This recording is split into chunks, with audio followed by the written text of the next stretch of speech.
He suggested that special counsel Robert Mueller will indict President Trump's son, Donald Trump Jr., and his son-in-law, Jared Kushner, and that the president would then pardon them both. Steve Cohen is in Memphis this weekend. Good to see you, as always. Thank you for your service. Thank you, Mark Cohen. Yes. Thank you, Mary Beth. You made a lot of headlines. That's a pretty inflammatory statement, or do you consider it so? And what do you base it on?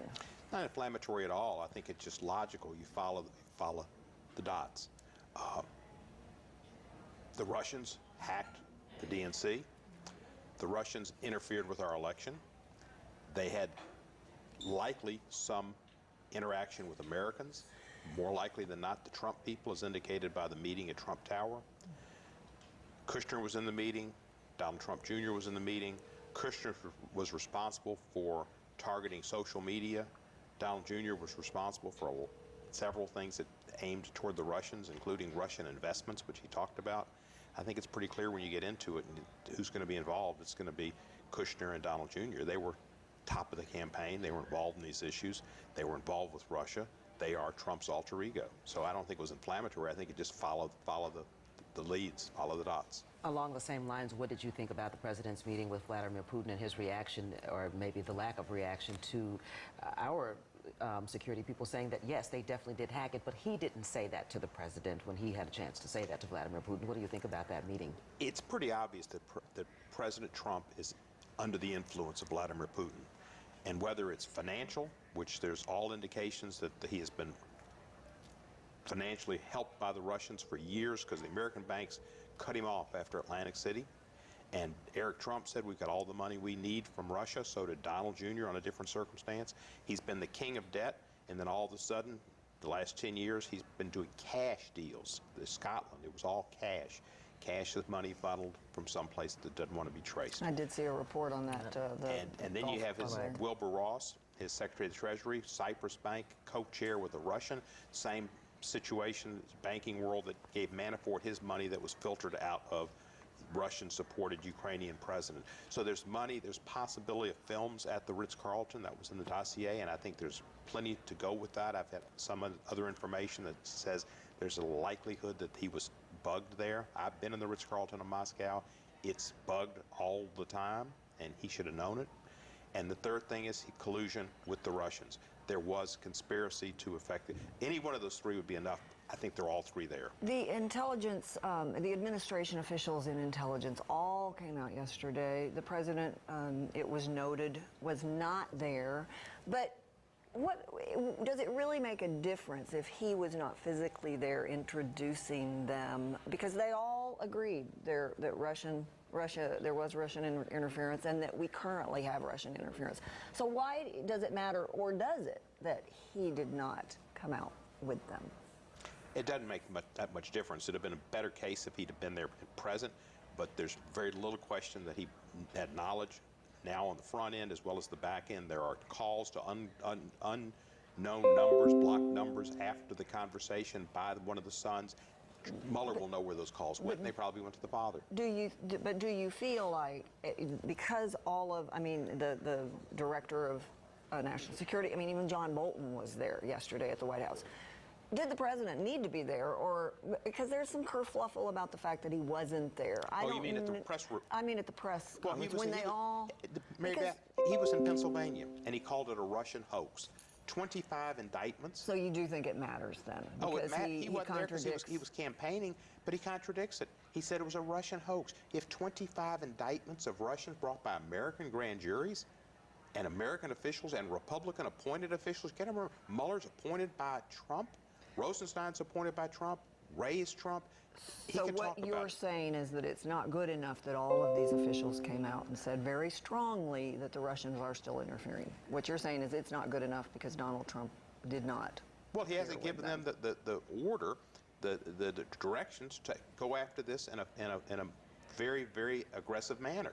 Okay. He doesn't believe it because he takes away, because Putin and he are together. Also, the biggest news yesterday was that they lifted sanctions on one of the oligarchs closest to Putin on, it was an aluminum deal, right. Lifted some sanctions on him.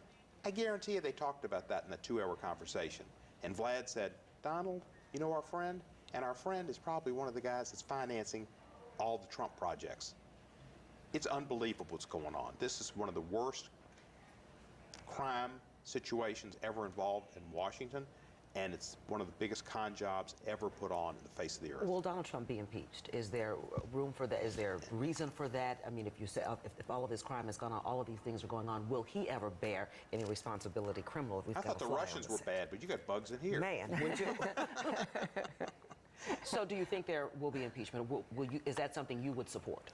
Oh, definitely support it. He's committed impeachable offenses of violations of Emoluments Clause, his actions against the press and the courts, which are reprehensible, his obstruction of justice, which has been plentiful. There's plenty. And if he's involved with the Russians the way I think he is, you're talking treason. It's at that level. Whether some of the Republicans will vote for it or not, it's another issue. Some of my friends on the Republican side don't like him. They won't say it, but they don't like him. They don't like the way he deals in public. They don't the way that he deals with them in the White House. Some of them think he's done things, and several of the Republicans who've quit have told me they're quitting because they don't want anything to do with this man.